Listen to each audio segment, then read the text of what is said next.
On November 7, 1944, the USS Albacore, one of America's most successful submarines, vanished while on patrol in the treacherous waters off northern Japan. For over 70 years, her fate was sealed in silence, a single line in a report marking her presumed loss to a naval mine. But now, newly analyzed imagery from the seafloor has finally brought her ghost to the surface. The wreck has been found, and its condition tells a story far more violent and sudden than the official records ever could. What does the twisted steel of the wreck reveal about the submarine's final desperate seconds? And could the evidence preserved in the deep finally rewrite the accepted history of how this legendary warship and its crew were lost? The twisted steel of the USS Albacore tells a violent story unlike anything naval historians expected. The wreck lies shattered on the seafloor, her hull catastrophically ruptured in patterns that defy the official narrative of a simple mine detonation. This is not the clean break of an external explosion. It is the aftermath of something far more cataclysmic. Advanced sonar imaging reveals her conning tower completely sheared away.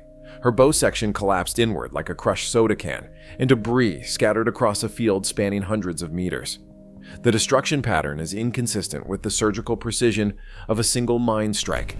Instead, it tells the story of a submarine that was literally blown apart from within, her own weapons becoming her executioners.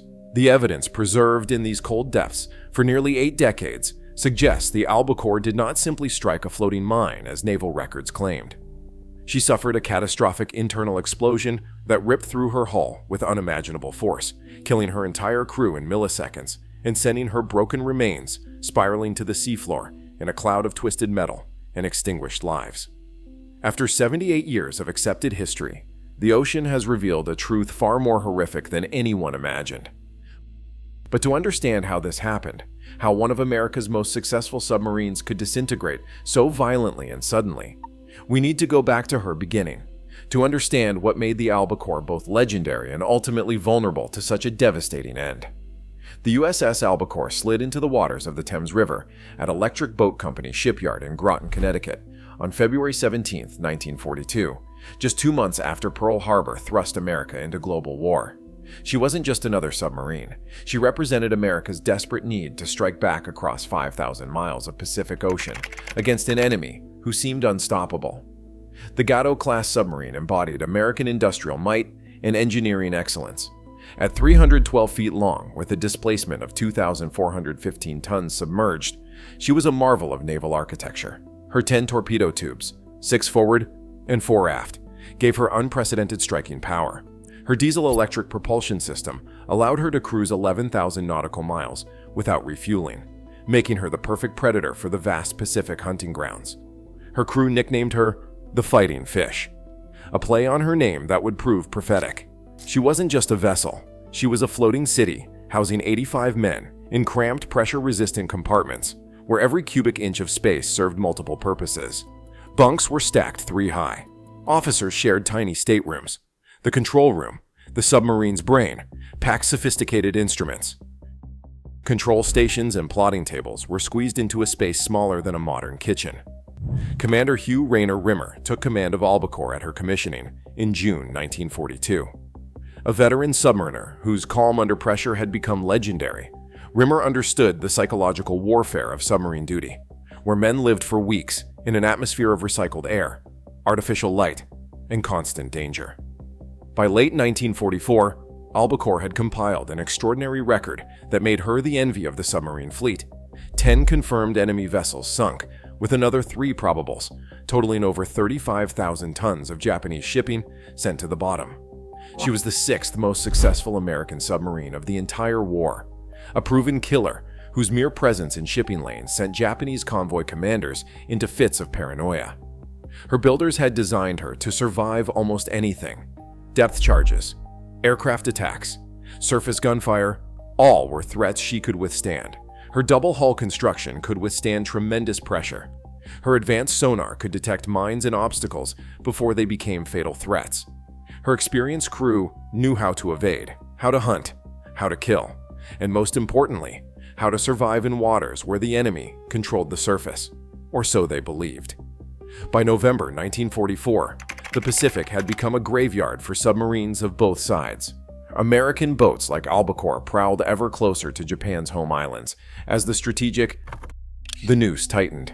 The Japanese, desperate to protect their remaining shipping lifelines, had transformed the waters around their homeland into a deadly gauntlet of mines, patrol craft, and hunter-killer groups specifically trained to destroy submarines. The hunting grounds were shrinking, becoming more congested and more lethal with each passing week. Every American submarine patrol became a calculated gamble against increasingly sophisticated Japanese defenses. The seas surrounding Hokkaido and northern Honshu had become particularly treacherous, bristling with acoustic mines, floating contact mines, and influence mines designed to detonate from the magnetic signature of a passing submarine's hull. Albacore received orders for her 11th War Patrol on October 24, 1944. Her new zone of operations was the waters off northern Honshu, where intelligence indicated Japanese convoy traffic was still heavy, despite the increasingly dire war situation. These same intelligence reports warned of extensive new minefields and dramatically increased anti-submarine measures. Commander James William Blanchard had taken command of Albacore for this patrol. With 8 successful patrols behind her, the submarine's crew was experienced but not complacent. They understood that survival required a delicate balance of aggression and caution. Get too bold, and you would sail right into a trap. Get too cautious, and you would miss the targets that justified your mission. As Albacore slipped beneath the waves off northern Japan in early November 1944, her crew faced the tactical reality was more dangerous than any they had encountered before. The Japanese were no longer the overconfident enemy of 1942. They had learned, adapted, and developed new weapons specifically designed to kill submarines like Albacore. Their minesweepers had laid thousands of new mines in patterns designed to funnel American submarines into killing zones. One miscalculation, one moment of inattention, one stroke of bad luck, and 85 lives would be snuffed out in an instant. November 7th, 1944, approximately 900 hours. Albacore was running submerged at periscope depth, roughly 60 feet below the surface. Her hydrophone operators strained to detect the sounds of approaching vessels through their headphones. Her control room was a study in concentrated professionalism, men monitoring depth gauges, trim controls, and navigation charts in the dim red lighting that preserved their night vision. Then, without warning, something went catastrophically wrong. But it was not the simple mine strike that naval records would later claim. The evidence from the wreckage suggests a far more complex and terrifying scenario. Albacore likely struck a magnetic influence mine, a type designed to detonate not from direct contact, but from sensing the magnetic signature of a submarine hull passing overhead. The mine explosion appears to have triggered something far worse, a sympathetic detonation among the submarine's own Mark 14 torpedoes stored in her forward torpedo room. The initial explosion would have rocked the submarine violently, possibly damaging torpedo warheads armed with Torpex, an explosive 50% more powerful than TNT. Within milliseconds, this created a chain reaction that transformed the submarine's own weapons into a massive internal bomb. The results were apocalyptic. The blast wave traveled through the submarine's compartments at supersonic speed, buckling bulkheads, rupturing pressure seals, and igniting fuel lines. The pressure hull, designed to withstand the crushing force of deep water, split open from within. For the 85 men aboard, death came mercifully quick. One moment they were manning their stations, the next they were engulfed in a firestorm of expanding gases and shredded metal as their vessel disintegrated around them. The sea rushed in through multiple massive hull breaches, flooding compartments instantaneously. There was no time for distress calls, no time for emergency procedures, no time even to comprehend what was happening. In less than 30 seconds, one of America's most decorated submarines had been transformed from a precision war machine into a collection of twisted metal fragments spiraling toward the sea floor, taking all hands with her into the dark, cold depths from which no escape was possible. The silence that followed Albacore's destruction was absolute. No distress calls, no debris field spotted by Japanese patrol aircraft, no oil slick marking her grave. She simply vanished from the war's narrative, her fate reduced to a clinical entry in Navy records, presumed lost to enemy action, all hands. For the families of 85 sailors, the uncertainty was psychological torture. Telegrams arrived with the dreaded phrase "missing in action," offering a cruel sliver of hope that would eventually give way to acceptance of the inevitable. No wreckage was found, no survivors rescued, no eyewitness accounts recorded. Their sons, husbands, and brothers had sailed into the vast Pacific and simply never returned, swallowed by an ocean that gave no answers. The official explanation, that Albacore had struck a floating mine, provided a clean, uncomplicated narrative that gave families some closure without revealing the full horror of what had actually occurred. It was easier to imagine a quick, clean end than to contemplate the reality of a submarine being blown apart from within by its own weapons. The Navy moved forward, as navies must during wartime. New submarines were commissioned, new crews trained, and the war continued without Albacore and her men. But for those who loved them, time stopped on November 7th, 1944.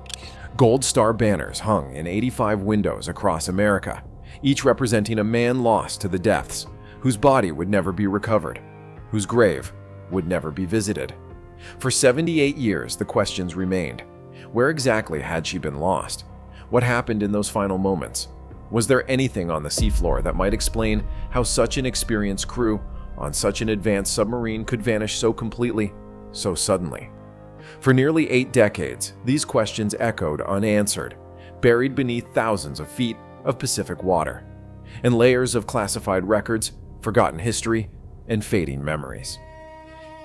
In early 2023, Dr. Tamaki Ura from the University of Tokyo was analyzing sonar data collected during routine oceanographic surveys off Hokkaido, when his team discovered an anomalous structure on the seafloor. The distinctive sonar signature could only be one thing: the wreck of a large military submarine lying at a depth of 103 meters, approximately 40 nautical miles northeast of Hakodate. Advanced underwater autonomous vehicles equipped with high-definition cameras were deployed to investigate. The images they returned stunned even the most seasoned maritime archaeologists. They showed the unmistakable outline of an American Gato-class submarine, sitting upright on the seabed, her hull catastrophically ruptured and torn open, as if by some enormous internal force. The Naval History and Heritage Command Underwater Archaeology Branch analyzed the Japanese team data and positively identified the wreck as USS Albacore, hull number SS-218. After 78 years, America's legendary fighting fish had finally been found. The wreck told a story far different from the official records. The submarine had not simply struck a mine and sunk intact. The damage pattern revealed a submarine that had essentially exploded from within. Her pressure hull was peeled outward in several sections. Like a banana skin, her conning tower was completely separated from the main hull. Her bow section had collapsed inward, suggesting a massive explosion had originated in or near the forward torpedo room. Modern forensic analysis of the wreckage finally revealed the truth. USS Albacore had likely struck a magnetic influence mine, which triggered sympathetic detonations among her own torpedoes, creating a catastrophic internal explosion that literally tore the submarine apart in less than a second. The discovery of USS Albacore finally provides answers to questions that have haunted naval historians and families for generations. The wreck confirms that even the most advanced submarines with the most experienced crews were vulnerable to cascading disasters no one could have predicted or prevented. The twisted steel on the seafloor serves as a silent memorial to 85 sailors who died instantly when their own weapons turned against them. Their sacrifice, hidden for 78 years beneath the waves, finally has a location, a confirmed resting place that transforms mystery into memory and uncertainty into confirmed history. Today, the wreck of USS Albacore is considered a war grave, protected by international law and the reverence due to those who made the ultimate sacrifice. Her discovery reminds us that the ocean floor around Japan holds the remains of countless submariners from both sides who fought in the most dangerous naval theater of World War II. After nearly 8 decades of silence, Albacore speaks to us from the deep, her broken hull bearing witness to both the technological achievements and the terrible human cost of undersea warfare. Her story, finally complete, stands as a testament to the courage of submariners who sailed beneath the waves, knowing they might never surface again. This is Ocean Attacks, bringing history's hidden depths to the surface. If you found this video enlightening, please hit that subscribe button and the notification bell to join us for more underwater discoveries. Share this video with anyone interested in naval history or underwater archaeology.